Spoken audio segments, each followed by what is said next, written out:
sir ಪತ್ರ ಬರ್ದಿರಂತ ಕರೆನ ಸುಳ್ಳು ಗೊತ್ತಲ್ಲ ಯಾರು ಹೈಕಮಾಂಡ್ ಸರ್ ನಾಯಕ್ ಬರೀಲ್ರಿ ಪತ್ರ ಸುಮ್ಮನೆ ಯಾರೇ ನೋಡ್ರಿ ಕ್ಯಾವ ವಿಜೇಂದ್ರ ಹೇಳಿರ್ತಾನೆ ಕೆಲವೊಂದು ಜನ ಅಂತವ್ರಿಗೆ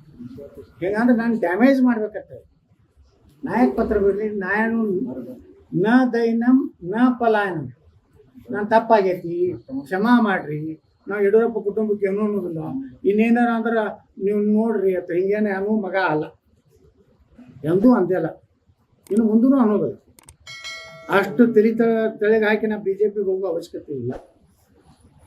ಇದೆಲ್ಲ ವಿಜಯೇಂದ್ರನೇ ಮಾಡ್ತಾ ಕೆಟ್ಟ ಅವ ಒಂದು ಕ್ರಿಮಿನಲ್ ಬುದ್ಧಿ ಇದೆ ವಿಜಯೇಂದ್ರಗೆ ಮೊನ್ನೆ ಒಂದು ಸರ್ವೆ ಮಾಡ್ಸ್ಯಾನ ಈಗೇನಾದ್ರು ಚುನಾವಣೆ ಆದ್ರೆ 160 ಬರ್ತಾವೆ ನಾನು ಒಂದು ನಾಳೆ ಸರ್ವೆ ಮಾಡ್ತೀನಿ ₹1 ಕೋಟಿ ಒಂದು ಯಾವ್ದಾರು ಏಜೆನ್ಸಿ ಕೊಟ್ಟು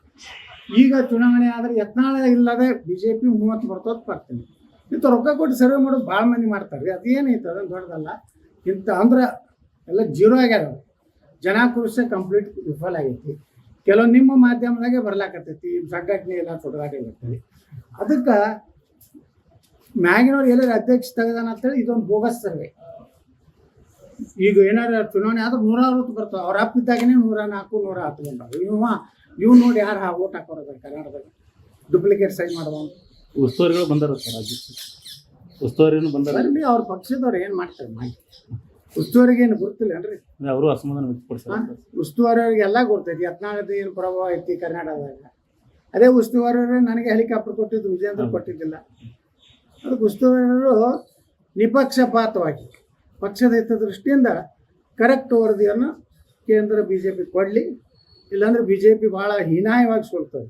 ತಿಳ್ಕೊಂಡಾರ ಅವ್ರು ಯಾವುದೋ ಒಂದು ಬೋಗಸ್ ಸರ್ವೆ ಅದು ನಾನು ನಾಳೆ ₹1 ಕೋಟಿ ಕೊಟ್ಟೆ ಅಂದರೆ ಯತ್ನಾಳ್ ಇಲ್ಲದೆ ಬಿ ಜೆ ಪಿ 30 ಬರ್ತದೆ ನಾನು ಮಾಡಿಸ್ಬೋದು ನನಗೇನು ಅವಶ್ಯಕತೆ ಇಲ್ಲ ಜನರ ನಾಡಿ ಮಿಡಿತ ನೋಡ್ಬೇಕು ಪಕ್ಷ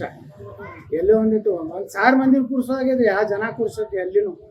ಮೈಸೂರಿನಾಗೂ ಕೂರ್ಸಲ್ಲ ಬೀದರ್ನಾಗೂ ಕೂರ್ಸಲ್ಲ ಕಲಬುರ್ಗಿಯಾಗೂ ಇಲ್ಲ ಬಿಜಾಪುರ್ನಾಗ 3 ಮಂದಿ ಇದ್ದಿಲ್ಲ ಭಾಷಣ ಮಾಡೋಕೆ ಸುಮ್ಮನೆ ಬೋಗಸ್ ಎಲ್ಲ ಡುಪ್ಲಿಕೇಟ್ ಮಾಡೋದು ಚಟ ಐತೆ ಎಲ್ಲ ಡುಪ್ಲಿಕೇಟ್ ರಿಪೋರ್ಟ್ ಕೇಂದ್ರ ಹೈಕಮಾಂಡ್